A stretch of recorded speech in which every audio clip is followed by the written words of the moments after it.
What up, everybody? It's your boy BigDonSkillz bringing you another video. We are rolling right into part 8 of the ranking of Pokemon Generation 1 sprites. We are a little bit over halfway through, man, so we're getting it rolling. We're going to start off with the legendary Hitmonlee. As always, if you like the video, subscribe to the channel, drop that like, tell your friends about it as we make our journey towards 1K. Now let's get it. First off, we're going to start off with the legendary Hitmonlee based on the legend himself, Bruce Lee. Now, looking at the kicks right here, both of these poses are really cool. I always thought the red and blue version was a pretty cool dynamic pose, which I think they nailed it on this one. And even going on the green version, despite the eyes being a little close, the pose is so cool and is actually more Bruce Lee like that I would have to give this one a draw. I think they both did a really good job with this sprite in particular, and Hitmonlee as a fan favorite. Next, we're going to Hitmonchan. This is also a Pokemon that I just really liked. Of course, he's based on Jackie Chan, despite boxing gloves and all of his moves being punches of ice and thunder, fire, everything. Now, the green version, it's too cute. And that's not what I want from Hitmonchan. He looks just like, oh, like maybe I'll punch, like maybe I'll throw a punch or two here, maybe I'll just, like it looks so nice and childlike. So I'm gonna give this one the red because the detail's really good and the pose is very dynamic too. Once again, angled and punching down towards the player. I think that looks really good. Lickitung. The Pokemon of memes themselves. These both look pretty good actually. The green version looks a little bit more detailed and realistic, believe it or not. The red and blue version looks just fine. Lickitung always just been a weird Pokemon. I would actually give this a slight edge to green because they put a lot of detail into that sprite. It looks like they were reversed from which versions they came from. Green gets a dub for this one. Next, we have Coughing, the legendary Team Rocket Pokemon. These both look really good too, actually. The red and blue one, just a super cool effect by putting the smog surrounding its body. I think that's a great attention to detail. The green version actually kind of low-key resembles the one that we get in the anime a little bit more. But I'd say these both look great. I would give it a draw. And I think this game does a really good really good job with Pokemon that have like a purple around it. It's kind of like what I mentioned with Ghastly earlier. Good job for both of these. Weezing, another legendary Pokemon of Team Rocket caliber.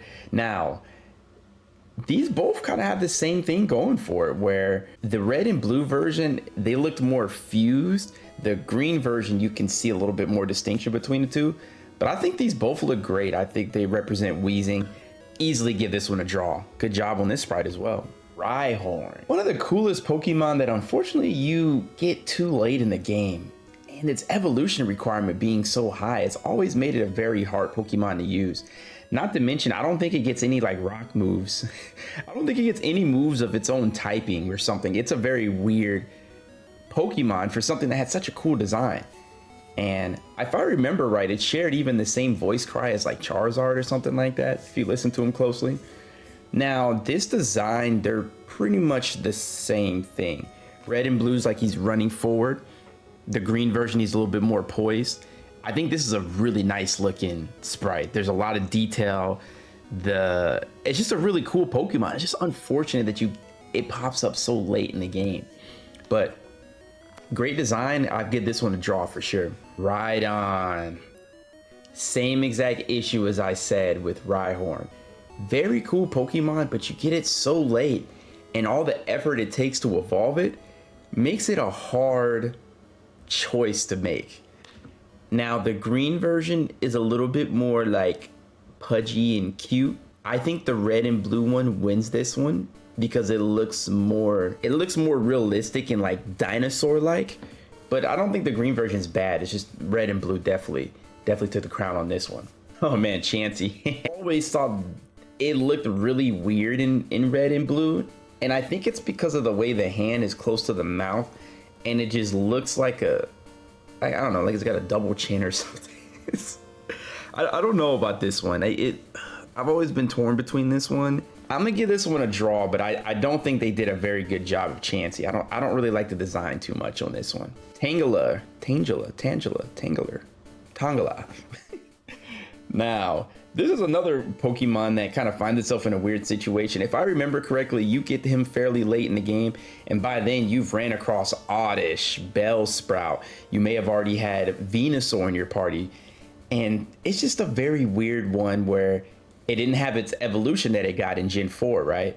So this was it, and just one of the oddest design Pokemon to me. I've never heard of anybody that said they've liked Tangela. So if you do, let me know in the comment section below and I'll give you a high five. This is a draw. Very basic. There's not too much to say about this one. I wish I could have more commentary on Tangela or Tanglers, but I don't have much to say about this one. Kangaskhan, really cool Pokemon as well. Super nice design. Always reminded me of Nidoqueen, like an alternate version of Nidoqueen.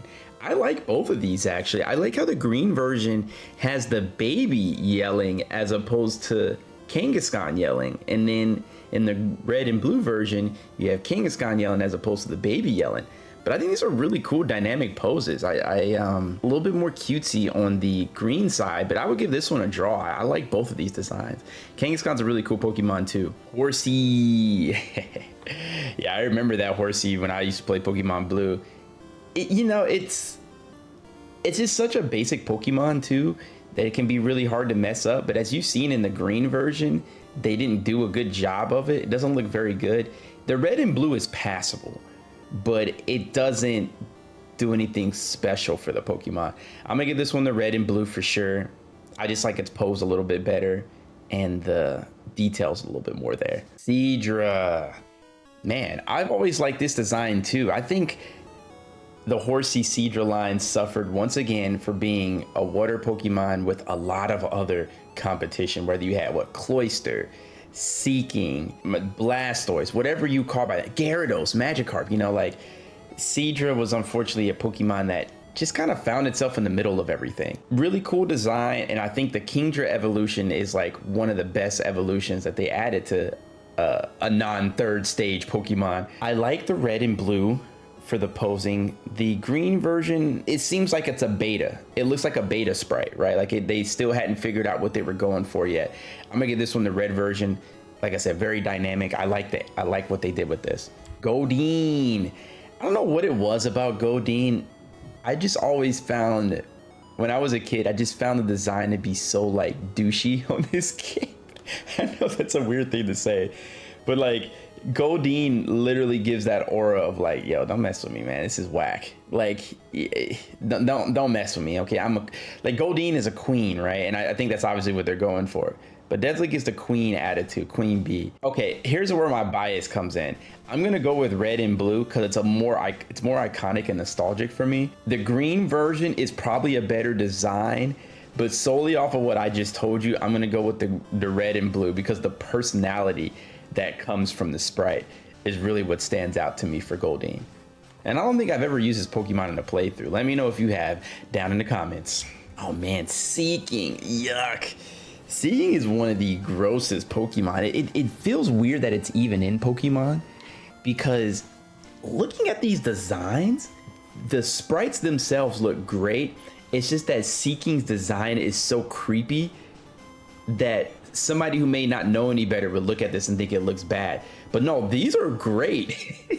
Like, these are really, really good. The Seeking, it's kind of on its side. It gives you like the side eye on the red version, but the green version is more in your face, like swimming through the ocean, scary.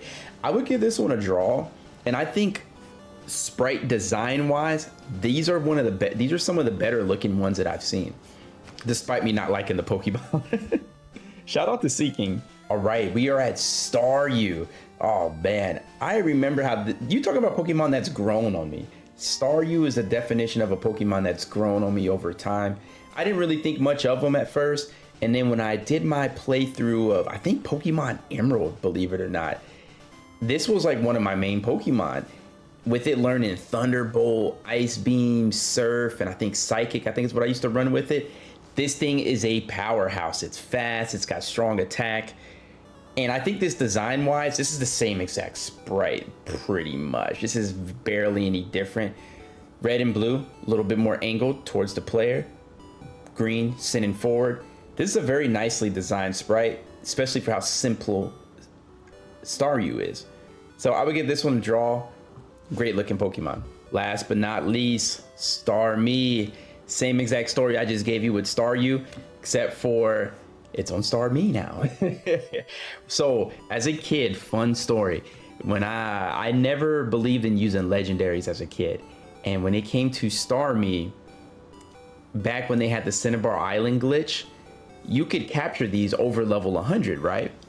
And so the trick is, when you did the Missing Go glitch, these Pokemon, I don't know if you could level them up to 999, but you could level them up in the 200s, the 300s if you wanted to.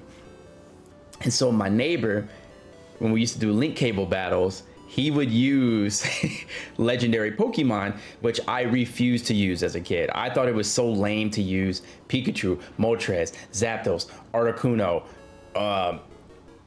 Charizard, and then Alakazam or something like that. So I would go and use these obscure Pokemon like this. And because Starmie evolves with a Water Stone, it only knew, I think, Tackle and Water Gun. And I leveled my Starmie literally up to level 222, I believe. And it one-shotted everything in the game. Now, the trick is you can use these Pokemon in link battles. There's no restrictions on them, especially for how old this game was. But if you put it in any sort of battle where you would gain experience points, it would reset back to level 100. So I used to literally bring my like overpowered Starmie and I would tackle his entire team, one shot the entire team. You get pissed off. But that is my story of Starmie. And going back to the actual thing itself, this is a draw. Starmie battle for Misty, one of the most iconic Pokemon you play in the entire game, of how hard and ridiculously difficult this Pokemon is, because it's strong and it's fast. As I've said before, it had Bubble Beam, great Pokemon and great design.